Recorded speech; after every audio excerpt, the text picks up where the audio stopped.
The president's acting Secretary of Defense, Patrick Shanahan, is now pulling himself out of the confirmation process.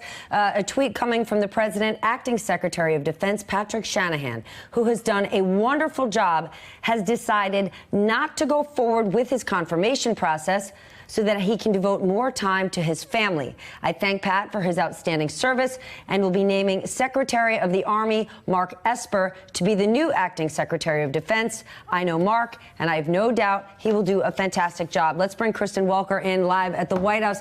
Kristen, we heard a week ago when the president was overseas, he had been floating different names. Is it that, or really is it the roadblock that Pat Shanahan has come up against in the confirmation process? I think there are some roadblocks, Steph, and of course NBC News first reported last week that the president seemed to be having second thoughts about officially nominating Patrick Shanahan because the White House had yet to submit his nomination to the Senate. So we asked, in fact, I asked the president himself if he was having any hesitations. He said, no, look, it has to go through the normal process. That was last week. This is today. We know that there were some concerns about his security clearance, that was one of the things that was holding this process up. And as you point out, Steph, President Trump, while he was in Normandy at those D-Day celebrations, was talking to officials and aides close to him and talking about potential replacements for Shanahan. Mark Esper was the name that did rise to the forefront. So certainly this is very significant news for this administration, for the president, as he deals with what he has called a crisis at the border, as he deals with the Iran crisis, the threat from North Korea, and of course this instability at the top of the Defense Department has been something that has loomed large over this administration. So President Trump clearly wants to move forward with a new nominee. Right now, of course, he's saying that the acting Defense Secretary will be Mark Esper. And again, just to highlight, that was really the name that we were hearing last week when we initially did this reporting, that President Trump was having second thoughts about officially nominating him. And now here, the final confirmation that Shanahan has pulled himself out of the process, Steph and Allie.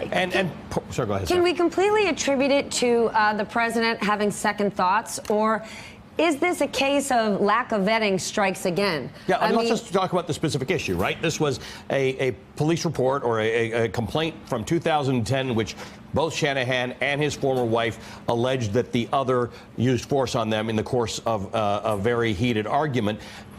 Whether that's the case and whether Shanahan is a credible witness, how was that not clearer ahead of time, Kristen? Is that a failure in the system? Well, it raises questions about the system, and it's, of course, not the first time, Allie. So that will undoubtedly be among the things that the administration has to take a very hard look at moving forward. And, of course, we have seen this with past nominees who President Trump has picked. So clearly, as you point out, that background check, those things that were raised in his background check, now he denied any wrongdoing in that. Nonetheless, it was undoubtedly one of the factors that held up his security clearance and ultimately his nomination. Hey, MSNBC fans, thanks for checking out our YouTube channel. Subscribe by clicking on that button down there and click on any of the videos here to watch the latest interviews and highlights. You can get more MSNBC for free every day with our newsletters. Just visit msnbc.com/newsletters to sign up now.